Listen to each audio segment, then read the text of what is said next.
Good morning, students. In the last period, I told you about a letter you have written to the editor of a local daily, in which you had told him about the bad road conditions in your locality. Okay, now in this letter, you are to write to the mayor of the municipal corporation of your city regarding insanitary conditions of your locality.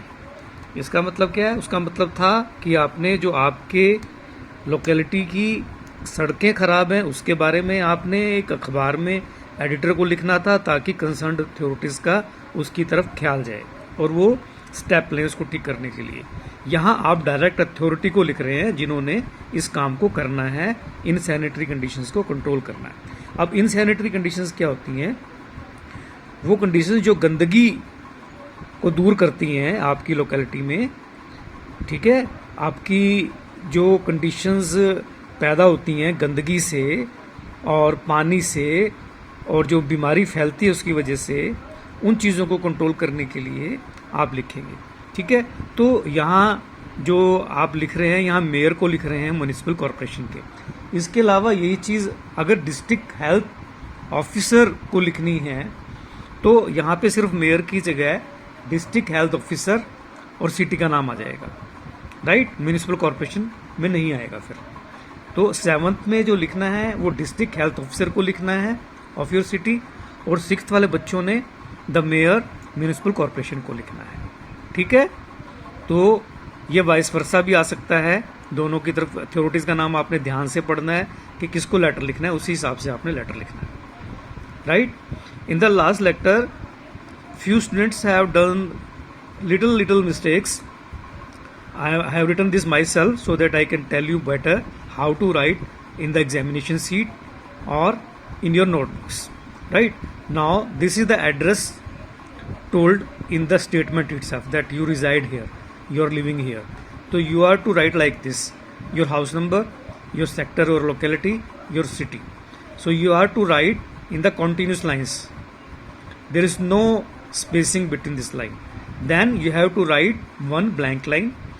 Then you have to write your date of writing the letter, that is 13th of July 2020, today's date. Then you again will leave one blank line. Then you will start the address of the authority to which you are going to write this letter. So you will write like this. The you will write yourself. Okay, उसमें लिखा हुआ mayor को लिखना है तो दो आपने लगाना है. The district health officer, the आपने पहले लगाना ही लगाना है. ठीक है, टू द प्रिंसिपल द लगाना ही है. राइट, उसके बाद कोई कोमा नहीं आएगा. म्युनिसिपल कॉरपोरेशन जो होती है उसमें मेयर होता है. उसके बाद आपका सिटी का नाम आ जाएगा. There is no comma, there is no full stop. Again you will leave one blank line. Then you will write subject like this, underline it. You will write a colon like this. Then you will start with the capital letter कि आपका subject क्या है. आप बताने जा रहे हैं regarding in sanitary conditions prevailing in my locality. उस लोकेलिटी के नाम लिखेंगे, दैट इज सेक्टर 22. ठीक है, तो अब जैसे आपने यहाँ पे ये प्रिवेलिंग वर्ड आपका यहाँ पे थोड़ा सा आया, पूरा नहीं आया, तो आपने यहाँ पे हाइफन लगा दिया. दोबारा जब आपने शुरू किया वी, इसको कंटिन्यूशन में, ये प्रिवेलिंग एक सिंगल वर्ड है, तो इसमें आपने या प्रिवेलिंग में PREVAIL आएगा, सॉरी. ठीक है, तो यहाँ पे आपने ये R से अलाइनमेंट लेनी है, V यहाँ से नहीं लिखना. Remember this thing. ये आपने यहाँ से शुरू किया तो अपने इसको यहीं से करना है. बाकी सारा आपका इस तरफ से लाइन होगा, लेफ्ट लाइन होगा. ये चीज़ें आपने बहुत ख्याल रखनी है. इन्हीं चीज़ के नंबर मिलेंगे, और आपने अगर इनको फॉलो नहीं किया तो इसी के आपके नंबर मार्क्स कट जाएंगे. देन अगेन आपने ये सब्जेक्ट लिख दिया, फिर आपने एक लाइन ब्लैंक छोड़ दी है. फिर आपने डियर सर से लिखना है, क्योंकि ये एक अथॉरिटी है. ठीक है, आपके ऊपर डायरेक्ट अथॉरिटी नहीं है. अगर प्रिंसिपल होगा या डायरेक्ट अथॉरिटी आपके ऊपर होगी तो सिर्फ सर लिखेंगे या मैडम लिखेंगे. जब आप किसी और अथॉरिटी को लिखेंगे official, then you will write dear. Sir का एस बड़ा आएगा, यहाँ पे कोमा नहीं आएगा. Right, then again you will write one blank line.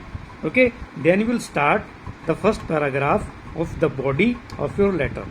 Okay, in the first paragraph you will define your problem, या आपकी प्रॉब्लम क्या है स्टेट में आप उसको बताओगे, ठीक है, जिस बारे में डिस्कस करना चाहते हैं।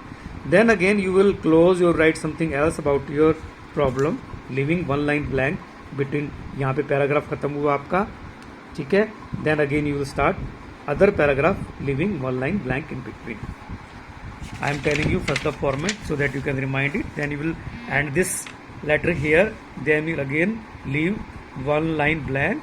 Then you will write thank you. This is the closing. Then you will write yours truly. ठीक है, अब आपने truly में ठीक छोटा लिखना है, स्मॉल लिखना है, बाद में कोमा नहीं लगाना है, ठीक है, क्योंकि डायरेक्ट आपके ऊपर कोई अथॉरिटी नहीं है, आप truly लिख सकते हैं, ठीक है। यहाँ पे आपने अपना नाम लिखना है विद इन ब्रैकेट्स, इसको कैप्स में लिखना है तो और भी अच्छा है। और यहाँ जो आपने ये ब्लैंक लाइन छोड़ी है, यहाँ पे अपने सिग्नेचर कर सकते हैं, राइट। तो ये तो हो गया आपका format. Now I am going to tell you about the body of the letter. आपने सीधा ही बताना है कि I wish to draw your kind intention, मैं आपकी अटेंशन जो है इस तरफ खींचना चाहता हूँ। ड्रॉ मीन्स खींचना चाहता हूँ, किस बारे में, टुवार्ड्स किस तरफ, towards the insanitary conditions prevailing in our locality. अब आपने लोकेलिटी ऊपर बता ही दी यहाँ पे, तो दोबारा बताने की जरूरत नहीं है, यहाँ भी लोकेलिटी आपने बता दी है, ठीक है। तो आप कहना चाहते हैं कि हमारे यहाँ इन सैनिटरी कंडीशंस हुई पड़ी हैं। सैनिटरी का आपको पता है ना, सैनिटरी क्या कंट्रोल करती है, घर की गंदगी को कंट्रोल करती है ना, ठीक है। तो इन सैनिटरी क्या हुआ, अगर वो कंट्रोल नहीं हुई तो इन सैनिटरी कंडीशंस बन गई, ठीक है। Due to the poor drainage system. अब ड्रेनेज सिस्टम क्या होता है, ड्रेनेज सिस्टम होता है जो पानी की निकासी करता है, पानी को खड़ा नहीं होने देता, बाहर निकालता है, ठीक है। जो आपके पाइपलाइंस होती हैं घर के अंदर, जो आपकी सीवर होते हैं, ये सब चीज़ें होते हैं जो आपकी गंदगी घर की जो है सारी बाहर निकालते हैं, पानी बाहर निकालते हैं, तो वो आपका ड्रेन सिस्टम होता है। जैसे रेन वाटर इकट्ठा हो गया तो उसको बाहर निकालते हैं, तो वो जो सिस्टम होता है वो ड्रेन सिस्टम होता है। तो आप कह रहे हैं कि due to the poor drainage system of the locality, जिस लोकेलिटी की आप बात कर रहे हैं, स्ट्रीट्स आर, गलियां जो हैं, आर जनरली लॉग्ड मीन्स भरी रहती हैं विद डर्टी वाटर, ठीक है। तो गंदी ड्रेनेज सिस्टम की वजह से लोकेलिटी की जो गलियों में ज़्यादातर पानी से, गंदे पानी से भरी रहती हैं। फाउल स्मेल कम्स आउट, गंदी जो स्मेल है वो उसमें से बाहर निकलती है ऑल द टाइम, हर समय। कहाँ से, फ्रॉम द डर्टी वाटर, गंदे पानी से, एंड, और क्या चीज़ उसके अंदर मिक्स हो जाती है, एंड द रबिश, और जो गंद जो है, रबिश होते हैं जो बची हुई गंदगी होती है, rubbish thrown by some fruit sellers.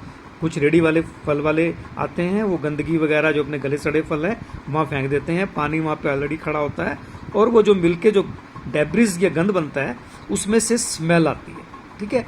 Flies, मक्खियाँ, and mosquitoes fly over the rubbish which में रिजल्ट इन एपिडेमिक, कि जो मक्खियाँ हैं और जो मच्छर हैं वो उस रबिश के ऊपर उड़ते रहते हैं, और जिसकी वजह से एपिडेमिक मीन्स महामारी फैल सकती है, विच में रिजल्ट इन, यानी रिजल्ट उसका क्या हो सकता है, फ्लाइज के उड़ने का, मॉस्किटो के उड़ने का, कि वहाँ पे महामारी हमारे इलाके में फैल सकती है। तो आपने इस पैराग्राफ में अपनी प्रॉब्लम डिफाइन स्ट्रेट वे कर दी, विदाउट किसी ज़्यादा आपने पर्सनल टच दिए हुए, इसको सीधी अपनी बात कह दी, टू द पॉइंट, राइट। अब आपको पता होगा एपिडेमिक जो होती है वो महामारी होती है किसी इलाके में फैलती है, और कोरोना क्या है, कोरोना इज पैंडेमिक, आपने पढ़ा होगा पैंडेमिक। पैंडेमिक वो महामारी होती है जो पूरे विश्व के स्तर पे फैल जाती है, उसको पैंडेमिक बोलते हैं, राइट। PANDEMIC, ये वर्ड आजकल आपने सुना होगा, राइट।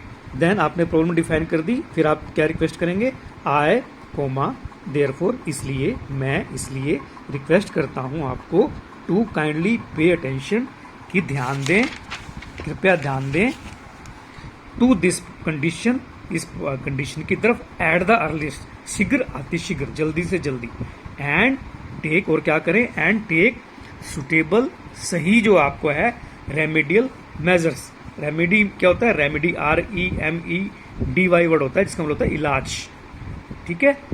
तो रेमेडियल यानी इलाज करने वाला, मेजर्स में उपाय या कार्रवाई, यानी इसको ठीक करने के लिए जो सही उपाय हैं, इसको दूर करने के लिए वो आप करें, ठीक है। ये आपसे रिक्वेस्ट है। फिर आपने यहाँ पे एंड कर दिया, फुल स्टॉप। देन एक line blank, then thank you आप एडवांस में कर रहे हैं, यहाँ कोई कॉमा नहीं आएगा, यहाँ कोई कॉमा नहीं आएगा। इस ब्लैंक लाइन में आपने सिग्नेचर करेंगे, नीचे अपना नाम आप विद इन ब्रैकेट लिखेंगे। अगर आप इसको बोल्ड में लिखेंगे बहुत अच्छी बात है, नहीं तो कोई ऐसी बात नहीं, आप इसको स्मॉल में लिख सकते हैं। ठीक है, तो ये आपका कंप्लीट लेटर हो गया। इस तरह से आपने ये सारा लेटर लिखना है। ठीक है, अगर यही लेटर आपने कंप्यूटर पे टाइप करना हो तो आपको ये जो चीज़ें हैं सब सारी सिंगल स्पेसिंग होती है उसके अंदर, या 1.5 स्पेस होता है, या 1.5-2 स्पेस होती है टाइपिंग। तो सिंगल स्पेस में आपने टाइपिंग करनी है, ये सिंगल स्पेस में आएंगे, यहाँ पे एक लाइन ब्लैंक छूटेगी, फिर सिंगल स्पेस ही रखना है आपने, एक लाइन छोड़ने के लिए एक लाइन एंटर मार देना है कंप्यूटर में, फिर ताकि एक लाइन ब्लैंक आ जाए। इस तरह से आपको करना है सब। ठीक है, so this is all about your letter. Please don't make any mistake, format is more important than anything else. इसी के नंबर आपके कटते हैं, और अगर आपका फॉर्मेट ठीक है तो आपको पूरे मार्क्स मिल सकते हैं। I hope you won't make any mistake next time, and I have tried to make it as easy as possible for you. Okay, thank you students.